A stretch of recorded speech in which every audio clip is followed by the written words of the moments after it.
Hello, hello. How's it going, everybody? Hopefully the audio and everything is working. It seems to be. That's good. So, things are different. Hopefully they don't look different. We built a computer last time. This window is very red. Google. Sure, yeah, that works. What is this? Quiet, quiet.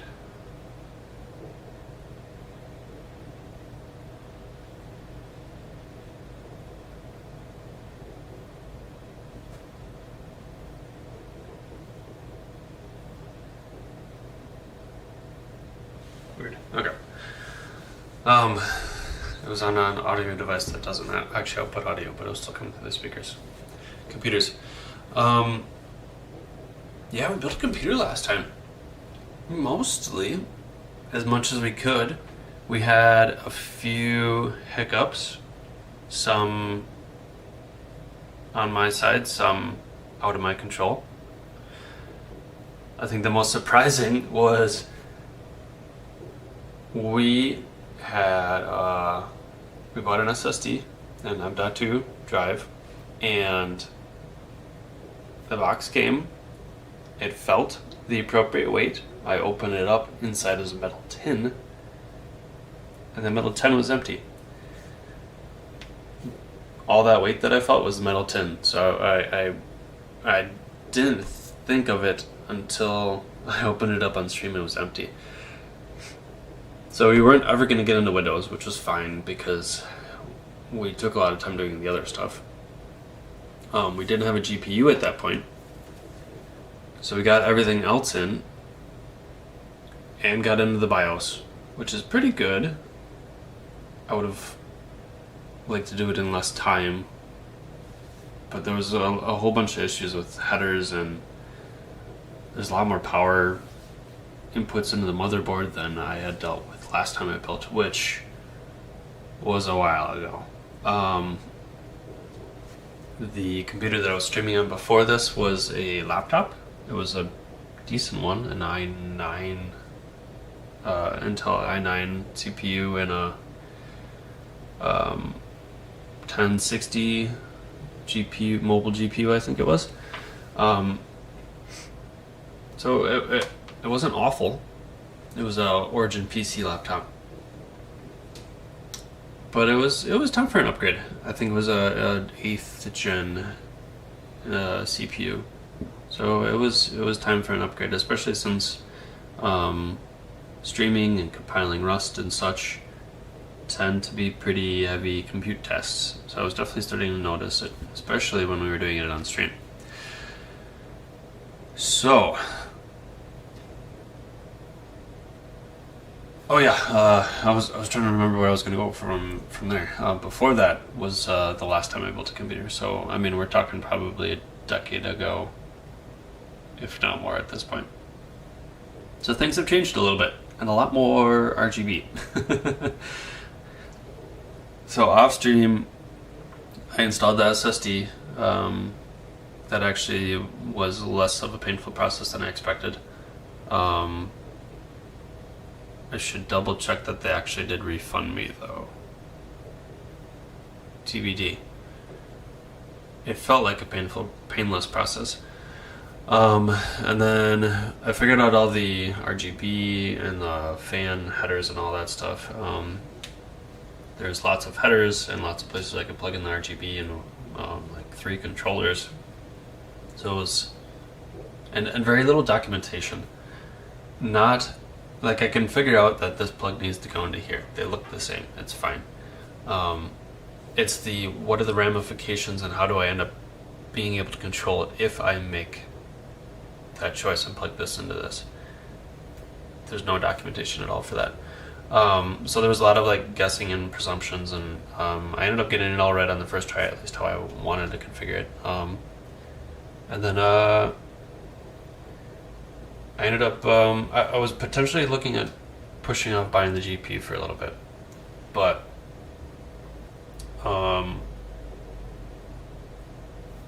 streaming and the codecs on that CPU weren't. I was kind of hoping that I would have AV1, but I didn't really look into it because I was expecting to get a GPU, which is fine. That's all fine. But I ended up just saying, you know what? Let's get the GPU right away. Let's call it. Get a GPU and toss it in. So this is coming off of a 4090. AV1. We've doubled the bitrate and we're doing AV1. So I'm hoping that it's going to look noticeably better. Feel free to let me know in the comments. And this is going to be really nice for like editing video and everything. So it's sort of been a long time coming, and why I haven't focused on putting time into making videos and such. So TBD on, I say it's going to happen, and it's actually going to happen as far as upcoming videos. I do have a short that I need to finish editing, and I'll probably make a video for the whole build. I grabbed a couple like random clips and stuff for the build that we did not do on stream. So we'll see what I can get out of all of that.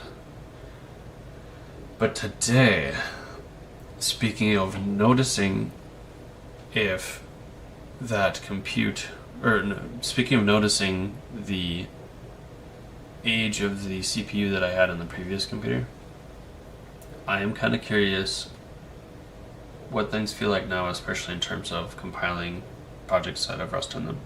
So I think we're probably not going to do a particularly long stream today, because I'm expecting things to break. I'm expecting things to not be completely set up. Thank goodness for chez moi. I got my whole dev setup done in like 20 minutes. I think we're good to go. We'll find out. Things might break, things might not work. I was even wondering if this AV1 encoding was going to work or not, but it seems to be fine. So that's good. My average time to render frames is, what is it, 1 millisecond? I think it was like 30 on my other computer. So we're going a bit faster.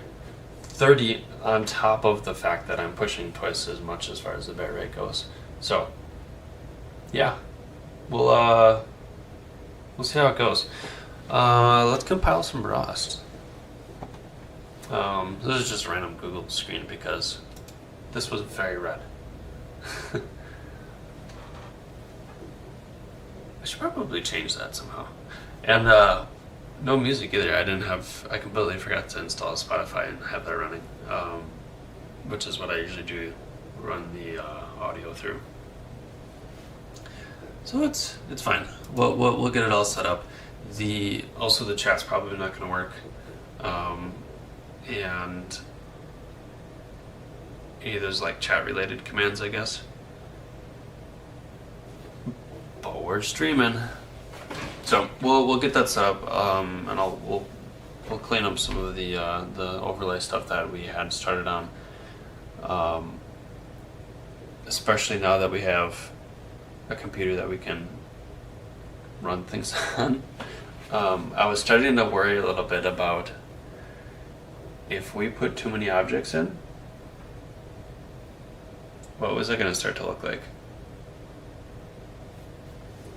So I have noticed that is this camera like off? I feel like it could be over a little bit. I probably bumped it when I was moving stuff around on my desk. Dare I try to deal with it right now? Yeah, let's try. We're gonna just turn the camera off so it don't make you all sick. Yeah, I think so. Un momento.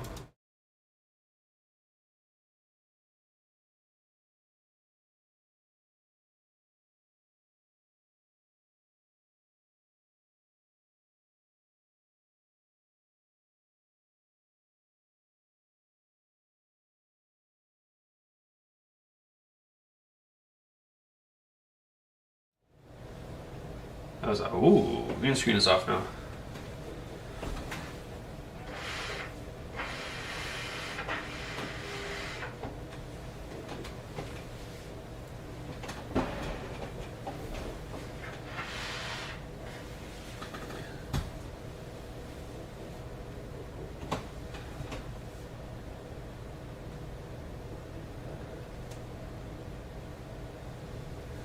Got my light. Might actually not need that edge light now if I'm doing this setup.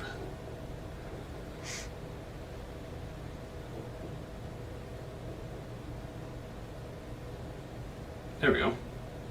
Okay. All right. Yeah, let's compile some Rust. So I did the GitHub thing, and I cloned a few projects. Whoops.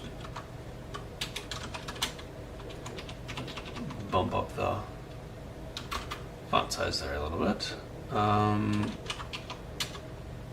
So this is the repository that we've done a few projects in.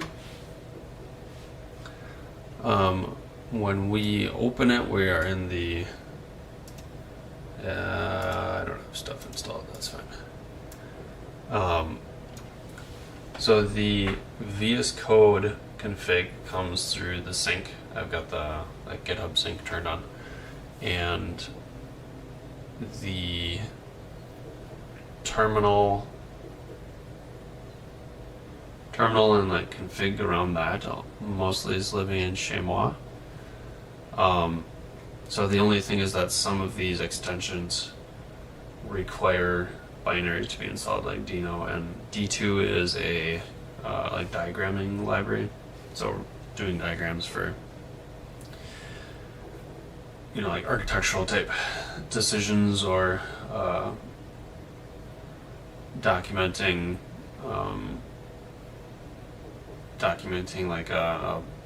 flows, like code flows. Can't think of what is that called? With the lines and the lines between. Yeah, whatever. You know what I'm talking about, right? So that's rolling.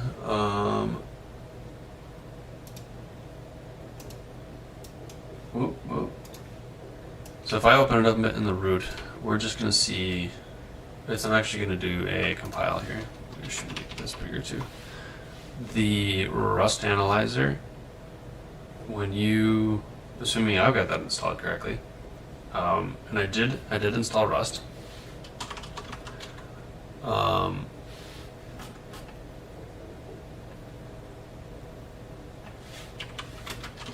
Show. We just did stable for right now, which is fine. The plugin for Rust Analyzer, I don't know if I have to install anything extra, but if we go into a specific folder and open up VS Code, we should start getting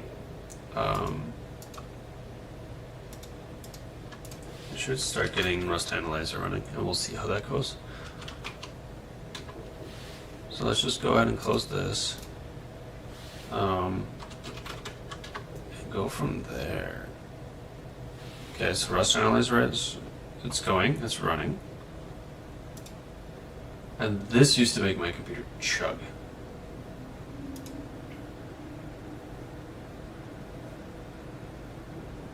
And my average time to render frame has gone up maybe 0.1 milliseconds.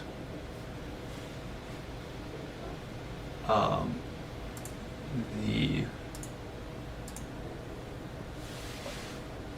fans are barely spinning too.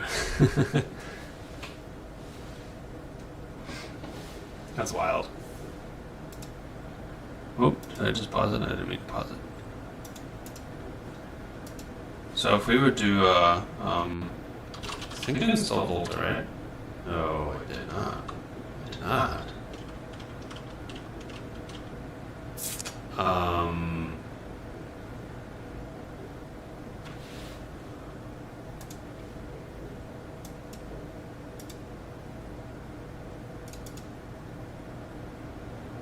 I downloaded it. I might not have installed it.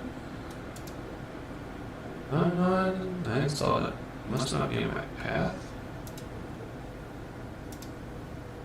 Okay. Let's do. So Volta is what I was using to run Node, and this project is set up to start via Node. So if we go to volta.sh, I run the installation. There go my fans all right. Can you hear that? Oh, not too bad. Not too bad.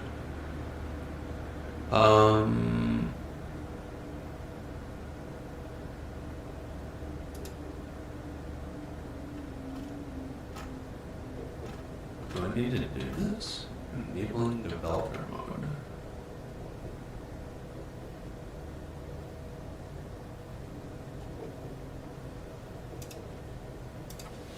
I don't remember doing this. Some of these things, like you set them up. Yes, let's turn on developer mode. Like, I don't ever remember installing that. Was that is this always been a thing? I must have installed it or turned it on back in like Windows 10 or something maybe. And just, it's been years, so I never thought about it.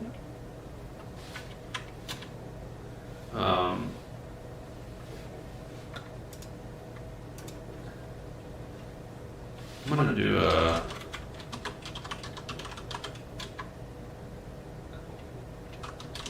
back on my path. If I can remember how to do it.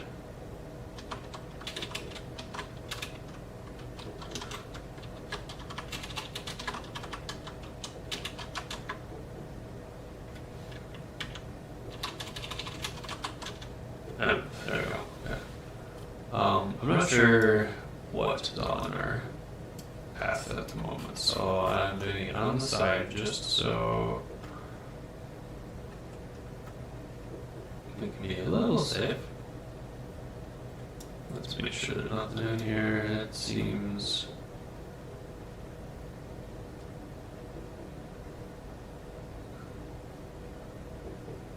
fine, I think.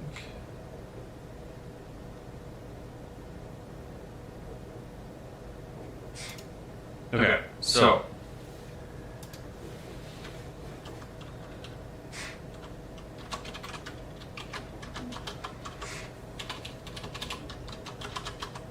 if we open up the config,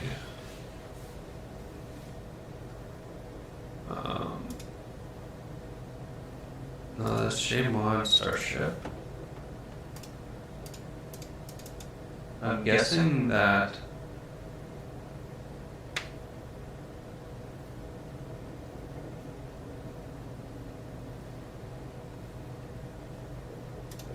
I think that's fine.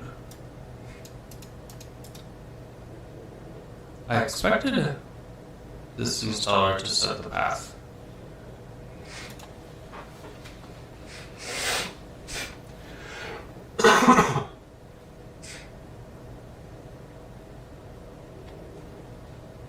Okay, so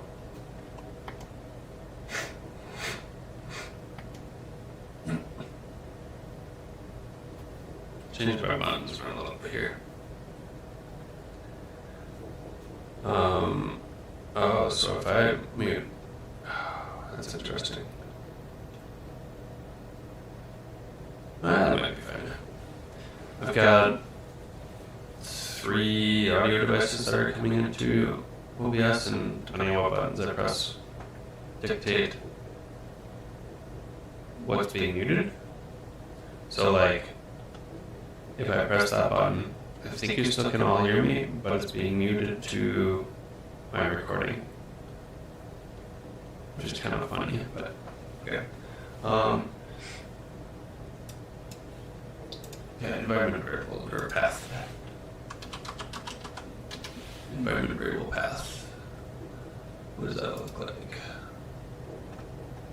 So we've got Git, we've got Scoop. So it's definitely not there.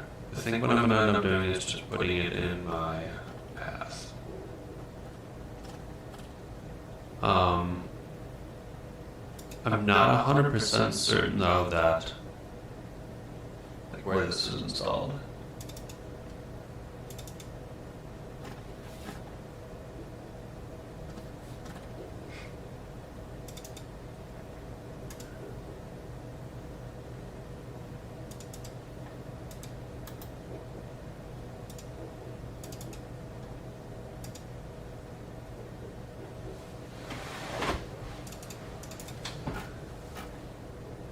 Volta. Here we go. Okay.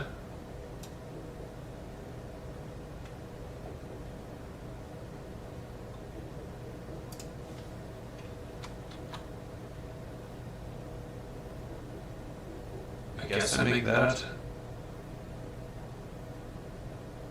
Oh no, that's, yeah, it's there. App data local. Okay.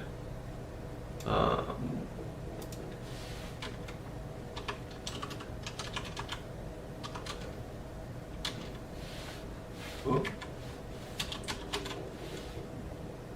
Not that. Spell that data. App data local Volta bin. Okay. So the bin is definitely empty.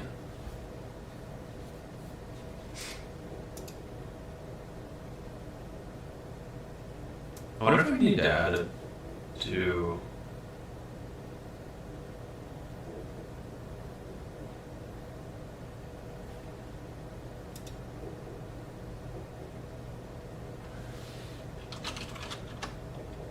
Did I have it in my, yeah, is that it? I might have Volt, thank you. Big Beth? Yeah.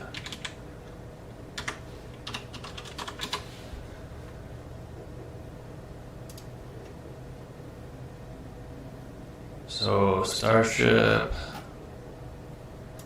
Let's search for Volta. No, nothing in Volta.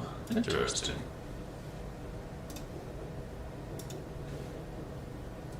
I'm gonna go ahead and just add.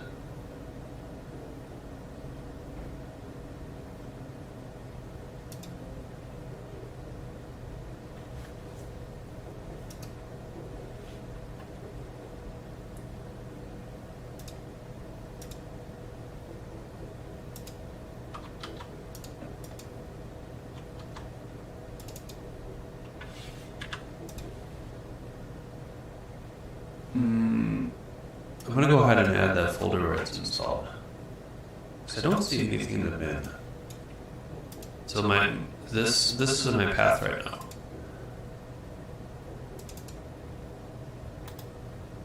Bin is where all my binaries will show up. So if I go to program files, Volta, I think I'm gonna add this.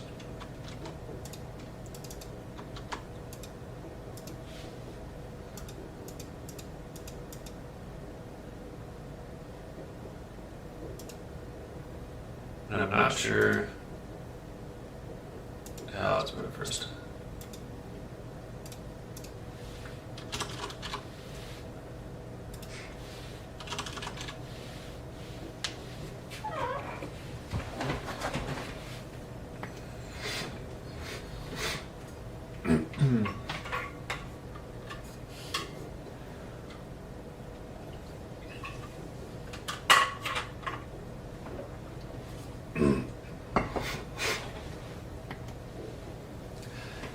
So the other option, we could try to avoid doing Volta and we could try using Cargo only. That's potentially an option. Cargo seems to run fine. Why would that not be showing up? Path.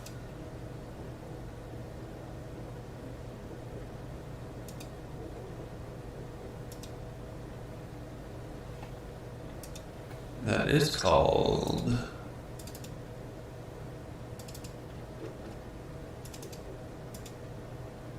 Volta. And it is in my environment variables.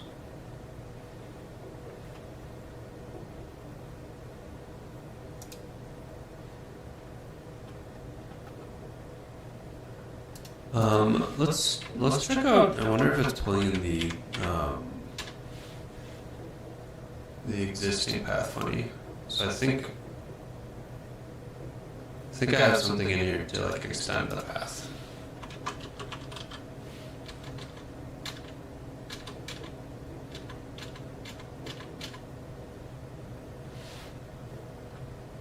It appears to do not. That must be on my...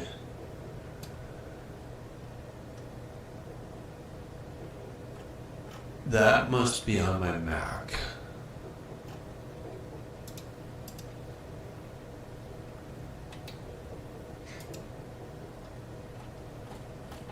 So there is...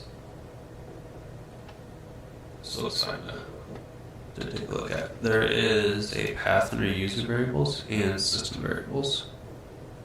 So like if I would echo get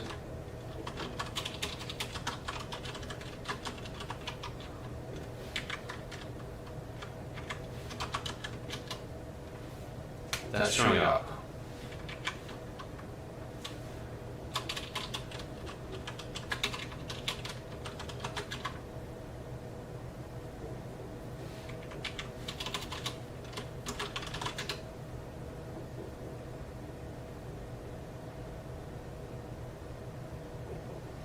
That is definitely not my user variables. What is that?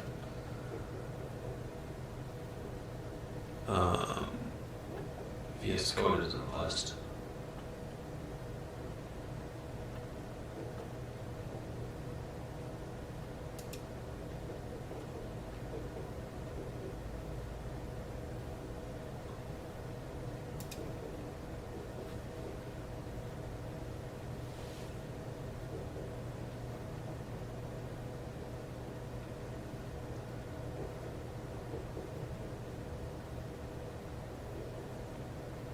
Where is that coming from? So this is the system variables.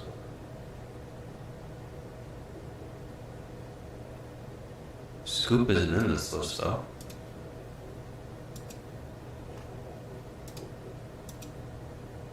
Oh, that is this one.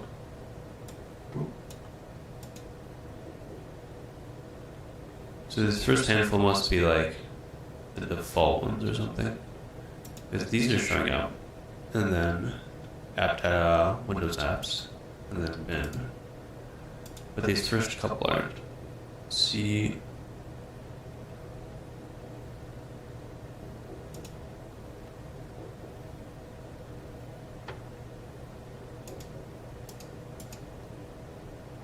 Do I have to restart for that? Is there really a restart kind of thing? That's annoying. It might be. Tell you what. Let's do a. I think in new shell you can append, or do. Oh, I know what we can do. We can do.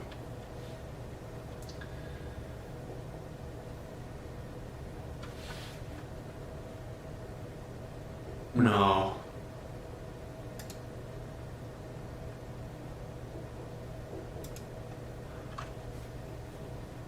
No. Well, we might actually have to run this. Completions.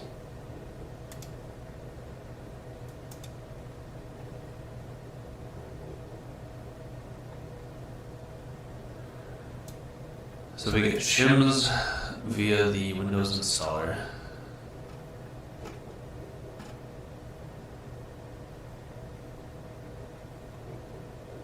So the shim directory needs to be added. And we're not getting a Volta home. Okay, we can call Volta setup.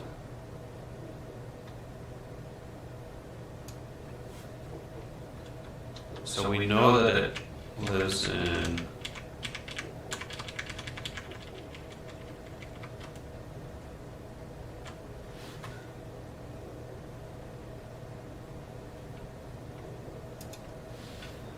C program files Volta/Volta setup.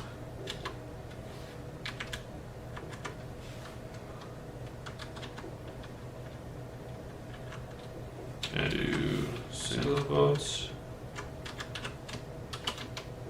No.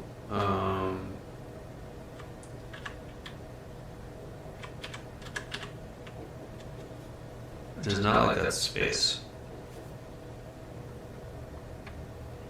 It is. There's definitely a space there. Yeah, just do the whole thing. Nope.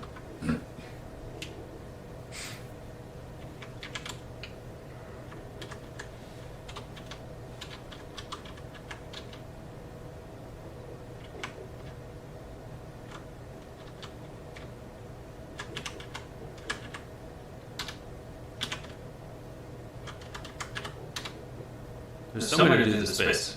I can't remember what it is though.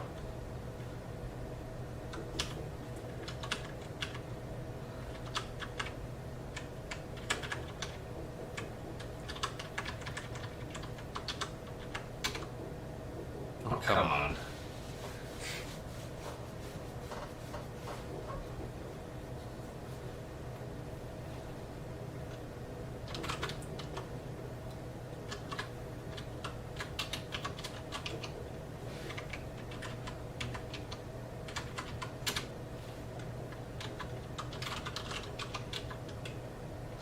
Volta setup.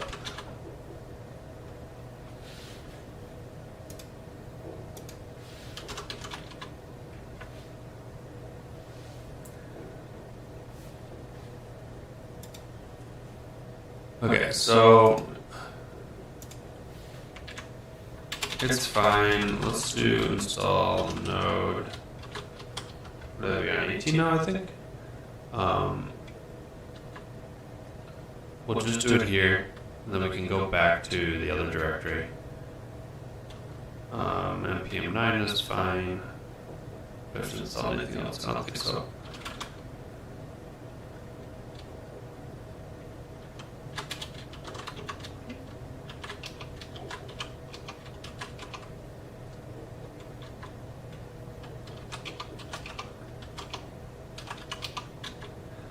Okay. Node. Are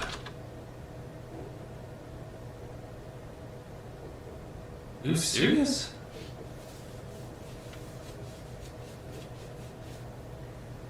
It's not picking up the Volta stuff at all for the path. Volta extend path.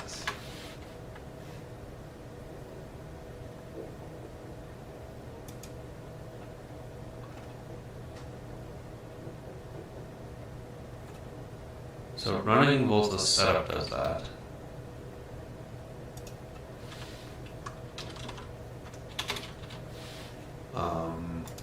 Let's just stick it out in the front of it or something. Volta. Because it would be really nice to not have to type that in every time.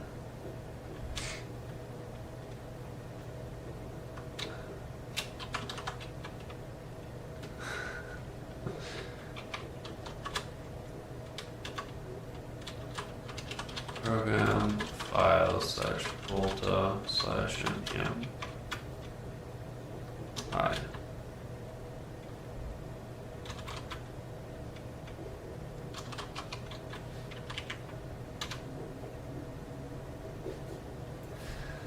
We'll go with it. We'll go with it. I don't really feel like dealing with more. So npm run Atari depth, I think is what we need. So this should...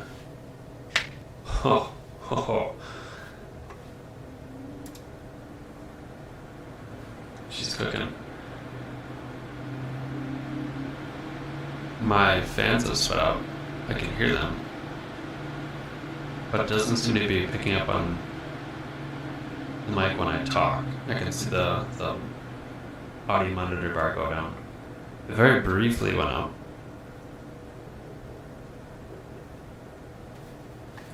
Well, this is finishing up. It's just about there, which is pretty impressive. I've got an Asus motherboard, and their software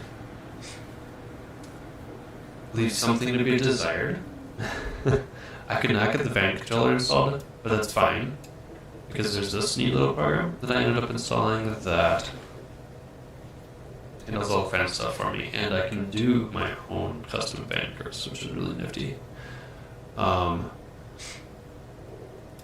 think I'm going to actually bump this up to 20 seconds. So what I'm doing is a like time-based average,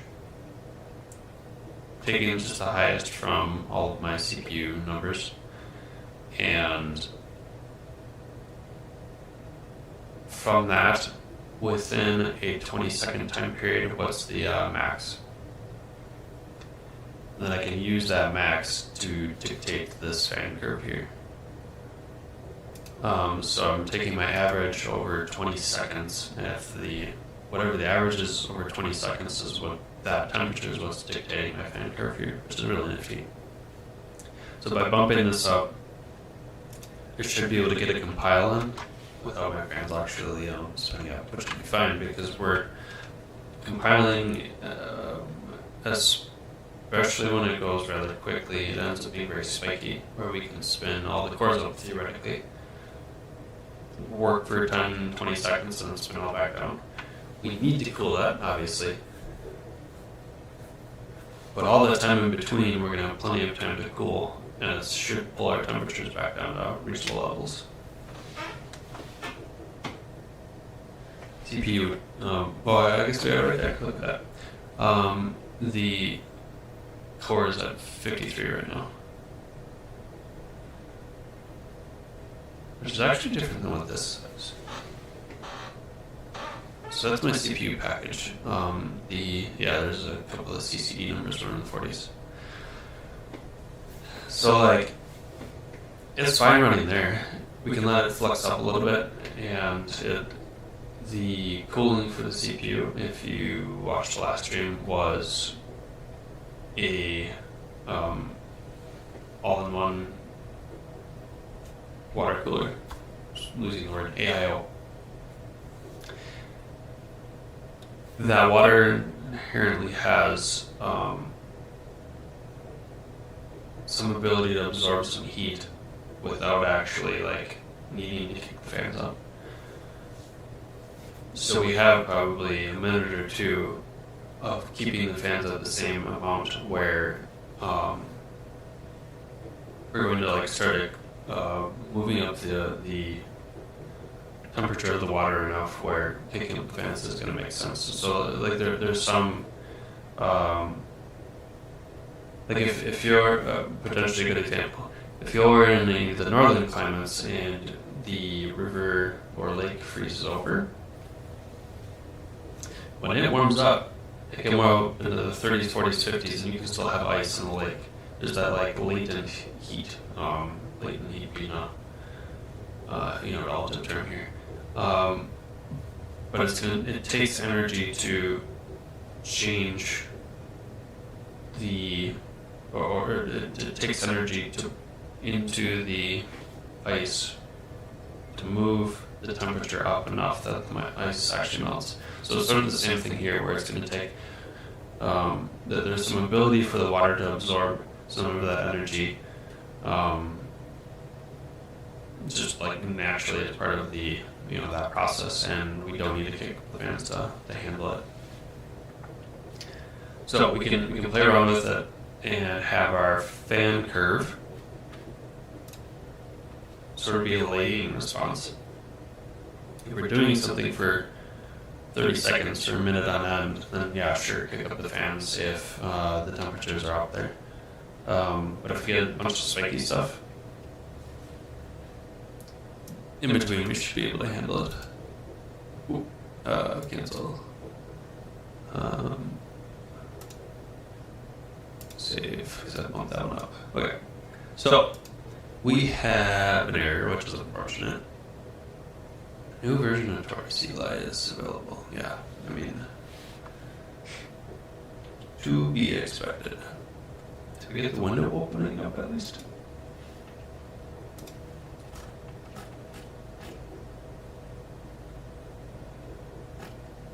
So we got a bunch of random errors there. What is the... What else do we got in here? We got the eGUI, and then we have the sidecar, and a tray app. Let's do... There is another repo that we... I guess we can go here. Another repo that we did on stream called Redacted, and that is, I think, going to be a little bit more 6 months. Questionable. But I don't think we're going to have all those errors at least.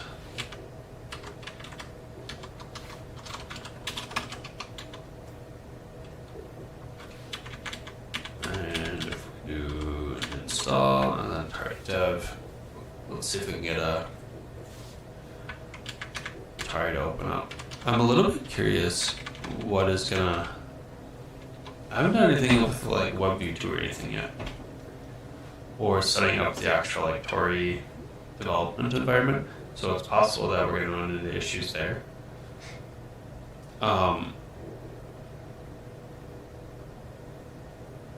TBD.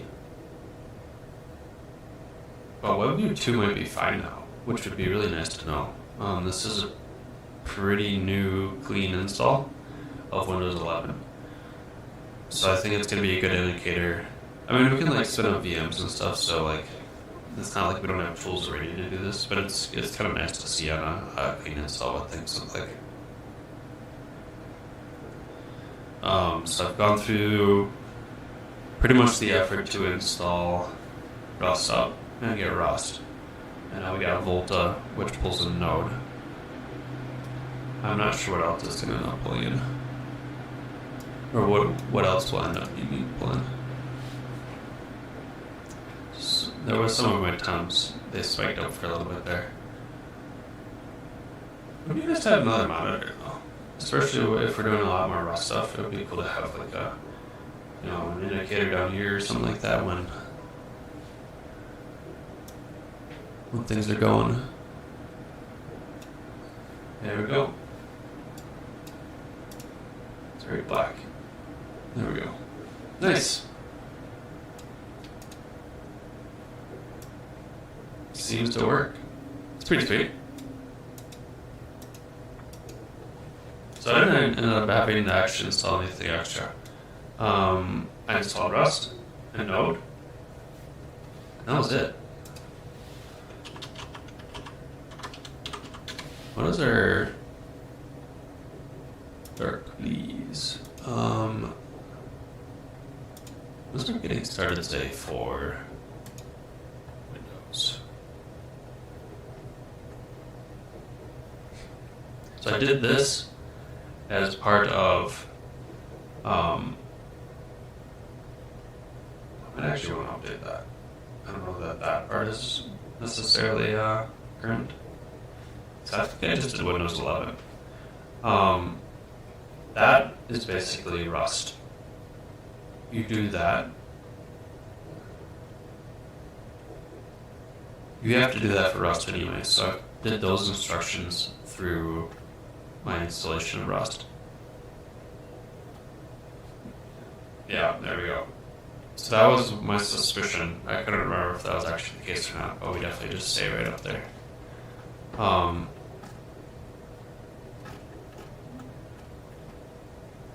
It might end up making sense to switch this around.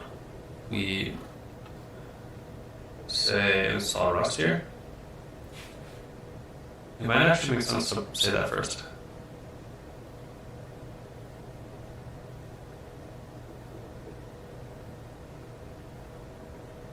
Make sure the MSVC Rust toolchain is the selected default host triple. I am gonna actually do that.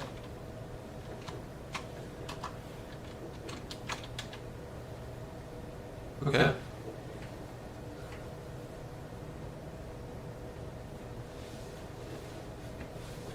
I'm kind of impressed. On multiple fronts here that this just works and we don't have to. That we used to have a lot of stuff that we needed to do. Part of that was due to WebView 2, but that's starting to come into its own. Part of that was Rust, and that's starting to come into its own with Rust out. At least the story in Windows has gotten a lot better. I think it was pretty good on Mac and Linux before, as far as Rust goes. We might not even need this stuff anymore. That's pretty dope. And these installs, pretty quick. Is there... What do we got left? Let's give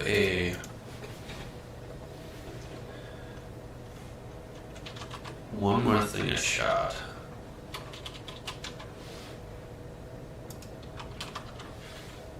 We have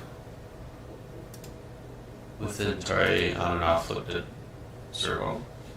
It's interesting because WebView 2 is nice. That is bundled with the OS. It works on Windows, and they're trying to expand it to other platforms. The story on Mac is Safari effectively, which is WebKit, and then Linux gets kind of...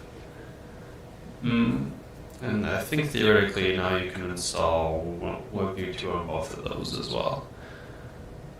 I'm not sure about Mac. That tends to be a little bit more locked down to the Apple ecosystem.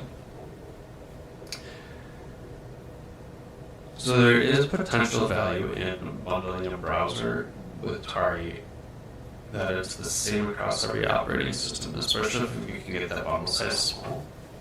And you can potentially like tree shake out the pieces that you're not using.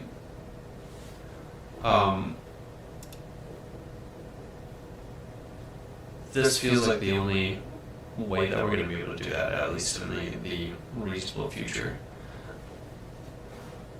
Because it doesn't actually say anywhere. Really? Where's the GitHub language graph? This is written in Rust though. So pulling this as a project into something that we're doing with Tari, or this having the ability to like pull out specific pieces rather than trying to do like Chrome embedded. There's possibilities there. But I am curious, can we do, what does this look like?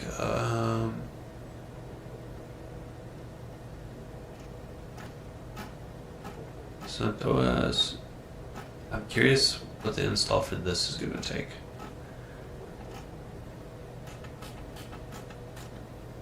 On Windows.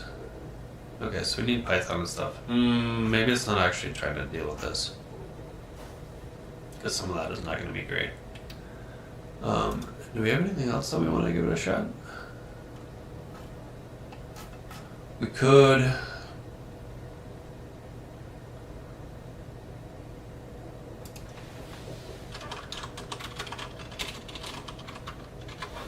Let's look at some WebGL real quick, and then I think that's probably where we are going to call it. There is...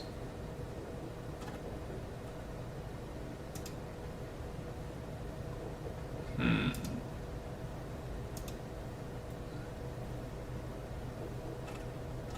thought there was like a market or something. or examples.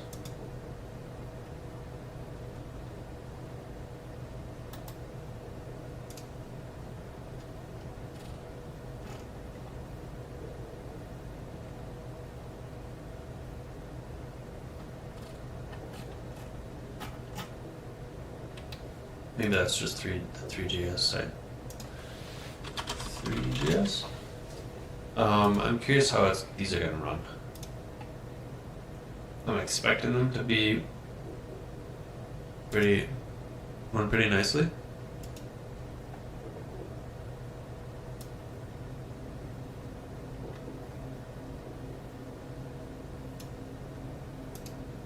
Wow. It's pretty wild what you can do now with WebGL.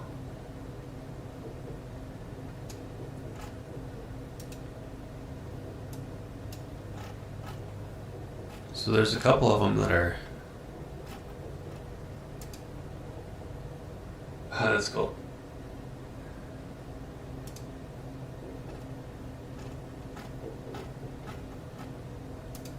Minecraft, nice.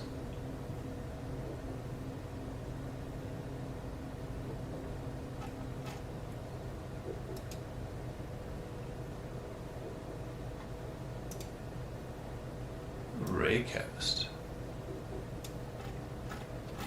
They're here instancing, yeah. So, this was what I was looking for. So this is maxed out right now. And we're running at 60 FPS. This is 63 FPS.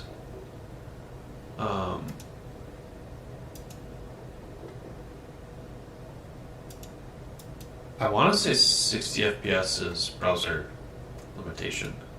I don't remember, but I think so. If we like bump this way up. Oh my gosh.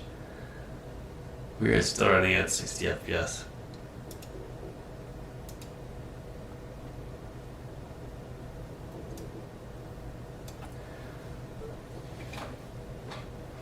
So I think we have some ability to make chaos on the stream.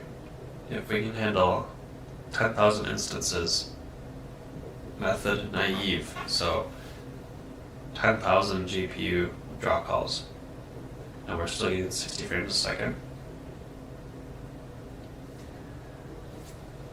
Oh, that's gonna be fun.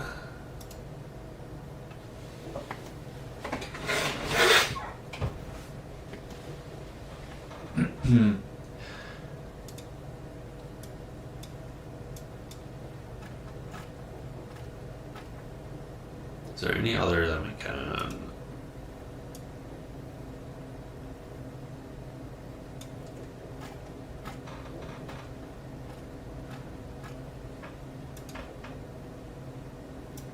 Like, it would be cool to do something where, like, we get... So there's these... So this is lights. Point lights.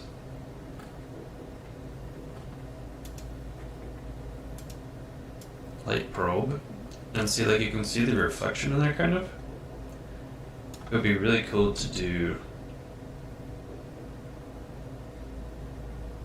I mean, I guess that's not... If we had transparent objects, so like if we had a bunch of glasses that fell down out of the sky, like the thing you put water in, not these kind of glasses, then you could actually like see through them. It would be really cool to see like the background.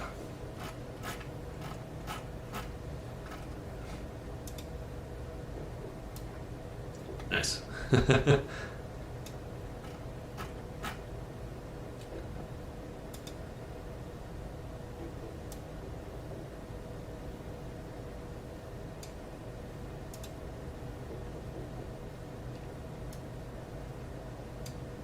Okay, so here's an instanced GLTF. It doesn't actually say, or we don't have a slider that lets us affect that number. And it doesn't say the GLTF, but your transmission is kind of what we were talking about. See, like, you can see behind, or you can see through that glass. So, like, that kind of stuff, that would be kind of nifty.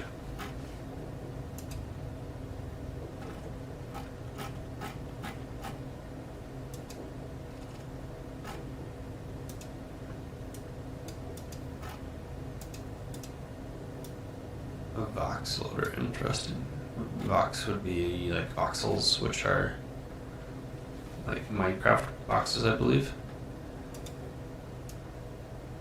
Yeah, so like look at some of those materials. So you can see through the material.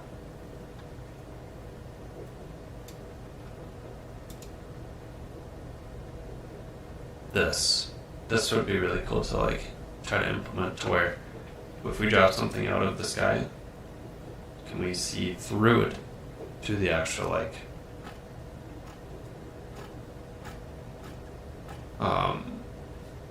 you know, to like a code window or whatever. That would be really nifty. I think it's subtle and potentially not noticeable, but it would be a really nifty thing to do. Both as like figuring out how we can do it, but like once you notice it, I think it's one of those things that's like you don't notice it at first because that's what you would expect to see, but it wouldn't be a common thing to have done. Oh, this is nifty.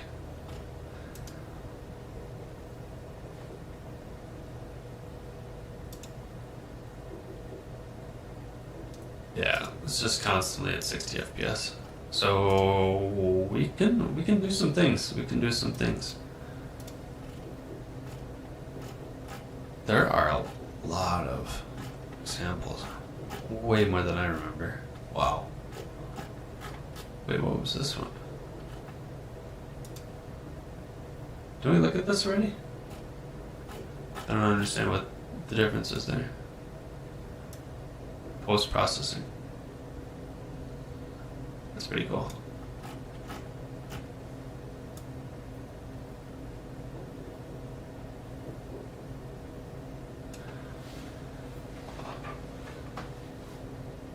So we have options. Computer go burr. I think that's what we're gonna call it. We played around with a few things today. We ran some compiles. We struggled with Fulton. Yep, just fix that. We'll have to bring back our chat here. It's fine, but we might end up bringing in some more 3D stuff. We'll probably do a bunch of. I've been itching to do a bunch of Tori. Partly because Rust compiles on the old computer are a little bit rough, so I've been kind of, I wouldn't say avoiding, but not doing as much as I would like. I think as much as y'all would like. I definitely have heard people asking to do more Tori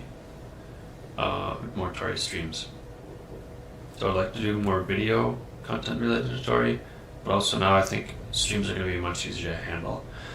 And potentially with guests as well, which we had Jonas on a few weeks back to do mobile, and that was really fun. So I think that is going to be much smoother, and we should probably do some 3D work. We can pull in some Blender stuff again and work on some WebGL stuff. I'll probably do a little bit of that setup off stream, and maybe we do a little bit more Blender work. Something and we could potentially do a render too.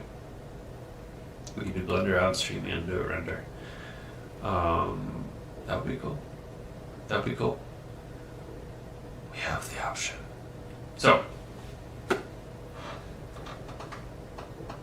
thank you all for stopping by. If you have any thoughts on what we should look at next week or in the future, or any other videos you'd like to see, feel free to leave it in the comments. Hit that subscribe button and the like button. That helps me out to know what kind of content that you would like to see. And if you want to continue seeing more and be notified, hit that little bell. Otherwise, I will see you next week. Same time, same place. Tuesday. Bye.